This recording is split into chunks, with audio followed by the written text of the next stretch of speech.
मर जाना कबूल है, उनके साथ जाना हमको कभी कबूल नहीं है, ये अच्छी तरह जान लीजिए। नमस्कार। उम्मीद है आप लोग स्वस्थ और आनंद होंगे। जैसे कि बहुत लोग पिछली बार से ही आशंका जता रहे थे, नीतीश बाबू ने अपनी कला एक बार फिर दिखा दी और वो भारतीय जनता पार्टी के साथ शामिल होने के लिए तैयार हो गए। वो एक बहुत बेसिक सी बात है जिसको समझ लेना चाहिए, हालांकि लोग समझते भी हैं कि आज की तारीख में जितने भी दल हैं, चाहे वो कोई भी, मैंने जितने भी दल हैं, चाहे वो भारतीय जनता पार्टी हो, चाहे कांग्रेस हो, चाहे जो भी हो, चाहे नीतीश कुमार हो, चाहे लालू हो, वो सारे के सारे सत्ता लोभी दल हैं। सत्ता लोभी से मेरा मतलब यह है कि सत्ता ही उनके लिए पहली प्राथमिकता है। उस सत्ता को पाने के लिए वो तरह तरह के सिद्धांतों को गढ़ते हैं और जब जरूरत पड़ती है तो वो सिद्धांत भी नहीं गढ़ते, डायरेक्ट बात करते हैं। नीतीश बाबू में एक अच्छी बात यह है कि वो इस मामले में बिल्कुल एकदम साफ है कि भैया मुझे सत्ता चाहिए और सत्ता मुझे किसी भी कीमत पे चाहिए। उसके लिए किसी सिद्धांत विधान की बात नहीं करते, साफ बात करते हैं कि भैया हम इनके साथ जाने से हमको सत्ता मिली तो वहाँ चले गए, इनके साथ जाने से हमें सत्ता मिली तो यहाँ चले आए। पिछली बार भी उन्होंने यही कहा कि वहाँ भाजपा के साथ मुझे मुझे परेशानी हो रही थी, मैं इनके साथ चला आया, ये हुआ। इस बार वो भारतीय जनता पार्टी के साथ छोड़ा उन्होंने, और जो उनकी मतलब एक तरीके से देखा जाए तो नीतीश कुमार जो बैलेंसिंग पावर है भारतीय वहाँ जो भी पार्टियां सत्ता में होती हैं, मतलब सत्ता में नहीं तो कहें, जो पार्टियां हैं वहाँ सरकार बनाने वाली बिहार में, उसकी उन सब के बीच में एक बैलेंसिंग पावर है नीतीश कुमार। और अच्छी बात है कि वो बातचीत करने में इतने निपुण है कि उसका बैलेंस, जब भी बैलेंस की बात आती है तो बैलेंस हमेशा उनके फेवर में जाता है। ये भी एक फैक्ट बात है। खैर वो तो एक सब चलता रहता है। इस बार की बात शुरुआत यहाँ से करेंगे कि इसमें कोई शक नहीं है कि नीतीश कुमार ने भारतीय जनता पार्टी के विकल्प के रूप में एक शुरुआत की और पहली जो मतलब विरोधी दलों की जो बैठक थी वो भी उन्हीं ने की पटना में, ये भी सही बात है। और उसके बाद वो धीरे धीरे उस काम में भी लगे। इस बीच में कांग्रेस के ऊपर 2 बार ढिलाई के क्या नाम है आरोप लगे। पहली बार तो है कि जब चुनाव हो रहे थे पिछले 5 राज्यों के, तो कांग्रेस ने बुरी तरीके से उसमें अपने आप को झोंक दिया और उस समय बात ये हो रही थी कि 5 राज्यों में कांग्रेस चुनाव जीतने जा रही है। हालांकि जीती केवल एक राज्य में ही चुनाव जीती वो, पिछले बार के चुनाव में। और उसके अलावा ये भी था कि और उसके बाद फिर जो अब उसके बाद में भी जब ये हुआ कि भाई जब जब इंडिया गठबंधन बन गया, तो इंडिया गठबंधन बनने के बाद फिर ये हुआ कि अब इसके साथ समन्वय वगैरह सबकी बातचीत होनी चाहिए। लेकिन कई वजहों से, कुछ तो कांग्रेस थोड़ा सा बहुत सुस्त रफ्तार से चलने वाली पार्टी है भी, और कुछ ये है कि और भी तमाम बातें हैं जो भी बहरहाल धीरे धीरे सामने आएगी। कुल मिला के धीरे धीरे नीतीश कुमार का मोहभंग होना शुरू हुआ इंडिया गठबंधन से। और एक तरीके से देखा जाए तो वो जायज़ बात भी थी। जब आपके विरोध में इतनी सक्षम पार्टी है जो पैसे से मजबूत है और साम दाम दंड भेद सारे उसके पास वो भी इस्तेमाल करने में हस्त है। और उसके अलावा फिर ये कि जो मंदिर वाला जो दांव जो उनके पास है, जो अभी हाल ही में जब परसों हुई मंदिर की प्राण प्रतिष्ठा, तो उसके बाद जो प्रचंड जनघोष हुआ उसके पास है, उससे भी साफ साफ जाहिर सी बात है कि भारतीय जनता पार्टी बहुत बड़ा हासिल है। इतना सख्त विरोधी होने के बावजूद जिस रफ्तार से इंडिया गठबंधन चल रहा था, उसके बाद से किसी का भी उससे मोह भंग होना स्वाभाविक था। और स्पेशली नीतीश कुमार के साथ एक बात है जो पर्टिकुलर उन्हीं के साथ है कि वो जीवन की उस बेला में पहुंच गए हैं जहां वो नहीं चाहते कि वो और लंबे अरसे तक सत्ता में रहें, 17 साल से मुख्यमंत्री हैं, जहां वो नहीं चाहते कि वो सत्ता से बाहर रहें और वो भी जीवन की अंतिम बेला में, मेरा ख्याल है 74-75 साल के हो गए।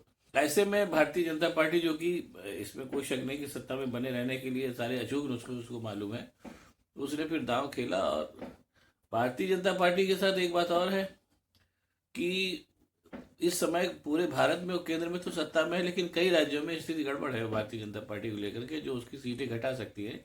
इसलिए अब उसका जो कंसंट्रेशन है वो राज्यों पर भी ज़्यादा है, जहां वो सीटें कुछ अपने लिए जोड़ सके। बिहार उनमें से एक है। बिहार में 40 लोकसभा सीटें हैं, उसमें से जितनी भी भारतीय जनता पार्टी पाई जाए उसके लिए प्लस ही होगी। ऐसे में नीतीश कुमार पर फिर से भारतीय जनता पार्टी ने डोरा डाला, क्योंकि नीतीश कुमार के बारे में उसको ये मालूम था, पहली बार 3 बार उनके साथ रह चुकी है कि ये मूलतः ये व्यक्ति सत्ता लोभी है, सत्ता के लिए इसको डिगाया जा सकता है। और ये तो मुझे नहीं पता कि अंदर खाने शुरुआत यहाँ से हुई थी कि क्या नाम है नीतीश कुमार और लालू यादव में और उनके लड़के जो तेजस्वी यादव उनमें लेके कुछ गड़बड़ी शुरू हुई है। ये सब बातें ऐसी होती हैं कि जिनको आप प्रूव नहीं कर सकते, केवल सुनी सुनाई बातें हो सकती है, हो सकता है सच भी हो सकता है न भी सच हो, दोनों ही बातें होती है। बहरहाल मामला यहाँ से चला और उसके बाद फिर भारतीय जनता पार्टी ने अपना पासा फेंका, जो बिल्कुल सही सही सही जाकर गिरा। जहाँ तक बातें छन के सामने आ रही हैं उसमें इस बात पे समझौता हुआ है कि नीतीश कुमार फिर से मुख्यमंत्री बनेंगे और उसे बने रहेंगे, और चुनाव के बाद उनके लिए केंद्र में कोई सम्मानित जगह रखी जाएगी, जहाँ पर वो फिर वो बिहार के कैबिनेट मुख्यमंत्री न रह करके केंद्र की भारतीय जनता पार्टी सरकार में मंत्री पद प्राप्त करेंगे, जो उनकी हैसियत के अनुरूप होगा। ऐसी बात समझ में आ रही है कि ऐसा उनको कहा गया है। और इस पूरी प्रक्रिया में भारतीय जनता पार्टी की जो वोट होंगे बिहार में वो तो होंगे ही, और नीतीश कुमार के शामिल होने से जो वोट बढ़ेंगे उससे कुल मिलाकर के भारतीय जनता पार्टी को कुछ सीटें तो बिहार में बढ़ के मिलेंगी संसदीय की, इतना तो कन्फर्म है। ये पूरा खेल जो है केवल इसीलिए हुआ है, ये मान के चलिए आप। अब यह है कि फिर पार्टी बुलाई जाएगी, बैठक बुलाई जाएगी 28 को, शायद ऐसा हो रहा है कि वो फिर से मुख्यमंत्री पद की शपथ देंगे और लालू यादव। अब इस बीच में जाहिर सी बात, जब इतना बड़ा कांड हो गया तो लालू यादव भी क्यों चुप बैठे। अभी तक जो बात सामने आ रही है वो ये आ रही है कि लालू यादव ने जो है वो जो छोटे छोटे दल हैं उनको कांटेक्ट करना शुरू किया, क्योंकि ये सही बात है कि बिहार की जो विधानसभा है उसमें सबसे ज़्यादा सीटें लालू यादव की ही पार्टी के पास है। कुछ सीटें अगर उनको और मिल जाएं तो वो सरकार बना सकते हैं, ये भी फैक्ट है। और इसीलिए उन्होंने जो छोटे छोटे दल हैं उनसे सबसे कांटेक्ट करना शुरू किया है। लेकिन उसमें भी एक बात है कि लालू यादव का भी सामना जो है पड़ा किससे पड़ा है, भारतीय जनता पार्टी, जिसमें एक से एक शातिर दिमाग भरे हुए हैं जो सरकारें बनाने बिगाड़ने के काम में माहिर हैं। तो इसलिए सबसे जो साफ टारगेट था कांग्रेस, के ऊपर भी वार कर दिया गया है। सूचना आ रही है कि कांग्रेस के जो 10 मतलब कांग्रेस के जितने भी विधायक हैं, शायद 14-15 हैं, उनमें से 10 ने मिलकर के अलग से एक गुट बना लिया है। जाहिर सी बात है ये गुट जो है उसी समय काम आवेगा जब नीतीश कुमार की पार्टी को पीछे से क्या नाम है समर्थन देना होगा, तो ये गुट समर्थन देगा, और बाकी और भी तमाम चीजें हैं। तब फिर वही पुरानी भूमिका आ जाएगी सामने की, लालू यादव और तेजस्वी यादव विपक्ष में बैठेंगे और नीतीश कुमार साहब जो है सत्ता पक्ष में रहेंगे। अब इस पूरे जो कार्यक्रम घटा है इसमें एक बात बड़ी दुखद हो रही है। लेकिन बहरहाल जो सत्ता का जब जब सत्ता केवल सत्ता के लिए ही होने के लिए ही उसका संधान होने लगता है, तो फिर ये सब होती है चीज़ें। इनमें बहुत बहुत सोचने वाली बात नहीं है कि बिहार में अभी भी बहुत दिन बाद नौकरियां दी जा रही थी और क्या नाम है तमाम चीज़ें हो रही थी, और ये तो तमाम नई नई सुविधाएं दी जा रही थी। अभी अभी बिहार सरकार ने एक योजना ये निकाली थी कि जितने भी गरीब लोग हैं वहाँ पर गरीबी की रेखा से नीचे उन 93 या शायद 94 लाख जितने भी परिवार हैं उनमें से हर परिवार को जो है वो 2 लाख रुपए की सहायता दी जाएगी, और ये कह के दी जाएगी कि वो इससे छोटे मोटे उद्योग धंधे चाहे तो लगा करके अपना जीवन यापन करें, और ये रुपया उनको लौटाना नहीं होगा। और उसके साथ ही साथ 65 व्यवसायों की सूची भी दी गई थी, इसमें से चाहे वो जो से व्यवसाय लगा सकते हैं। तो ये एक तरीके से बिहार के पुनरुत्थान का काम शुरू हुआ था, जो पिछली सरकार ने, अब पिछली ही खाएंगे उसको तो ठीक रहेगा क्योंकि अब नीतीश कुमार तो फिर से नई सरकार बनाने जा रहे हैं। ये काम शुरू हुआ था, और अगर ये सरकार बदस्तूर चलती रहती तो शायद ये काम ज़्यादा अच्छी तरीके से होता, जो अब नहीं होगा इतना तो कन्फर्म जानिए।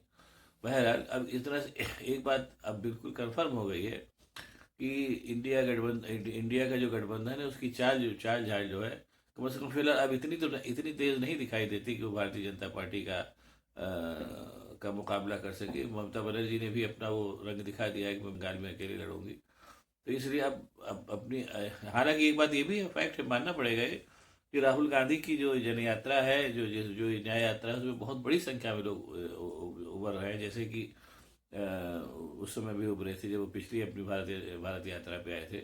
लेकिन सवाल ये पैदा, मैं पहले भी कह चुका हूँ इस बात को, कि सवाल ये पैदा हो रहा है कि जो राजनीति होती है वो केवल भावना से नहीं चलती। राजनीति में तिकड़म भी और क्या नाम है, सब भी बहुत होते हैं, और हो सकता है राहुल गांधी बहुत भावुक आदमी हो और उनकी बातें सब सही भी है, सही बात करते भी हो, इसमें कोई शक नहीं।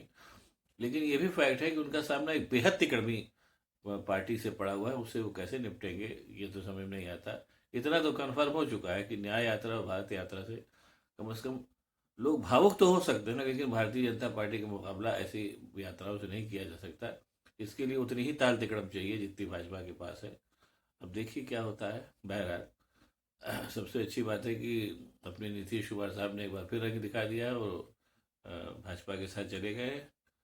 अब देखिए फिलहाल नीतीश कुमार साहब को उनकी नई पारी के लिए बधाई, और क्या कहा जा सकता है। अब आपको अगर मेरा वीडियो पसंद आया तो इसको लाइक करिए, शेयर करिए, साथ ही साथ मेरे चैनल को सब्सक्राइब करिए ताकि मैं और भी ऐसी बातें आपको बताते रह सकूँ। बहुत बहुत धन्यवाद। नमस्कार।